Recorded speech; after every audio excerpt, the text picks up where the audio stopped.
6 millions d'euros, c'est le prix d'acquisition de Rue du Commerce par LDLC qui consolide sa position de leader dans le secteur du e-commerce high-tech en France et en Europe. Je vous en parle dans les actualités.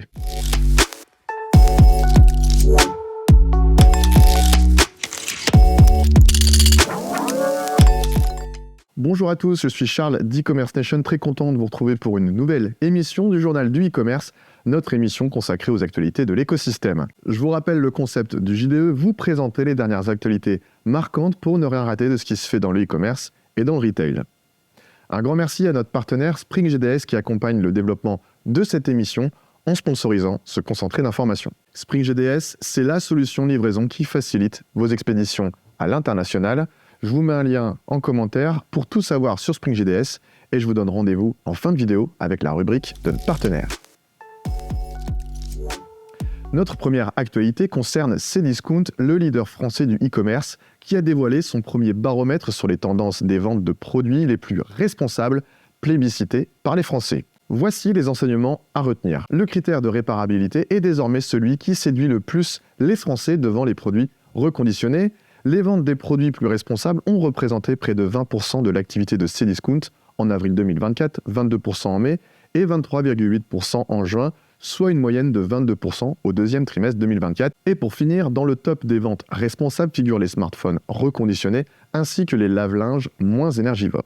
Notre deuxième actualité parle de Chanel qui ouvre son offre beauté au e-commerce. En plus des produits emblématiques disponibles via Chanel.com, le site propose désormais des avant-premières ou des produits soins et maquillage réservés jusqu'alors à certains pays. À ce jour, le e-commerce beauté de Chanel est uniquement disponible en France et aux États-Unis. Rien ne serait pour l'instant prévu du côté de la mode et de l'horlogerie-joaillerie, mais tout est possible dans le luxe. Nous en parlions il y a quelques mois et dans l'introduction, mais c'est enfin officiel, LDLC acquiert Rue du Commerce. Réalisée le 10 juillet dernier, la transaction avoisine les 6 millions d'euros financés par endettement bancaire. Au premier semestre 2024, pour rappel, Rue du Commerce a généré un chiffre d'affaires de 30 millions d'euros, tout cela en employant une quarantaine de collaborateurs. Cette opération permet à LDLC de renforcer son positionnement B2C, d'élargir sa base de clients, d'accroître sa notoriété et d'optimiser sa rentabilité grâce à un modèle à coût fixe. L'intégration de Rue du Commerce consolide la position de LDLC comme leader dans le secteur du e-commerce high-tech en France et en Europe. Pour cette quatrième actualité, nous parlons de Pixmania qui poursuit sa renaissance. La marketplace de produits high-tech axée sur l'économie circulaire avait été rachetée en 2020. Cette dernière vient donc de réaliser une deuxième levée de fonds à hauteur de 11,3 millions d'euros, accompagnée d'une campagne de financement. Ces opérations visent à accompagner Pixmania dans le déploiement de son offre. Depuis 2022, elle indique avoir convaincu plus de 200 000 clients avec un panier moyen de 700 € en 2023. En parallèle, la marketplace commence tout juste à se développer au niveau de l'Europe avec un lancement en Espagne. Pour cette dernière actualité, nous parlons de WhatsApp, application sur laquelle vous pourrez bientôt générer des avatars grâce à l'IA. Pour le moment, aucune date n'est sortie et c'est d'ailleurs le souhait de l'entreprise Meta, propriétaire de l'application.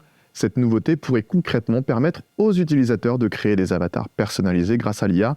Pour cela, ces derniers doivent prendre des photos d'eux-mêmes qui seront ensuite utilisées par Meta IA comme cliché de référence pour entraîner le modèle à produire des images ressemblantes. WhatsApp n'est évidemment pas seul sur le créneau, les géants de la tech évidemment, comme TikTok, se sont déjà engouffrés dans la brèche. Qui ira le plus loin, qui ira le plus vite? Telle est la question. Voilà pour ces 5 actualités e-commerce et retail, n'hésitez pas à me dire en commentaire celle qui vous a le plus marqué.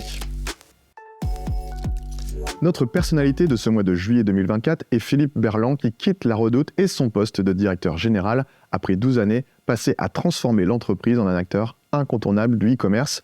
Son départ marque une étape importante dans l'histoire de La Redoute, après les départs des anciens propriétaires Nathalie Baya et Éric Courteil.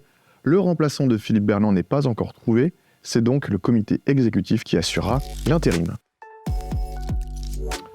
Le 8 octobre prochain, ne manquez pas le rendez-vous phare de la rentrée. Et oui, ECN Experience, notre journée de conférences en ligne, est de retour pour une nouvelle édition. Tout le long de cette journée, nous parcourons de nombreux sujets e-commerce comme le paiement, la logistique, les marketplaces, etc. Le programme sort très bientôt, donc restez attentifs. Pour participer gratuitement, c'est tout simple, je vous partage le lien en description.